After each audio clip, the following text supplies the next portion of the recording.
Grabe, ano ba nga talaga tayo? Grabe, bakit parang sinulat niya ata sa akin yung kanta? Pero guys, fun fact, alam niyo bang tumutugtog talaga sa gig tong si Matt?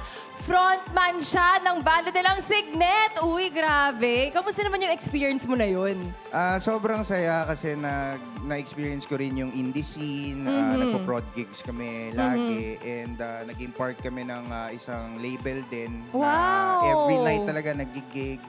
So, Tsaka nagsusolo gigs ka din, I see online di Yes. ba? With your guitar, tapos kumakanta ka din. yes. Grabe. You were made for this talaga. Pero ngayon, tanungin muna natin ang The Ones. Kamusta naman ang performance ni Matt? Una na ako.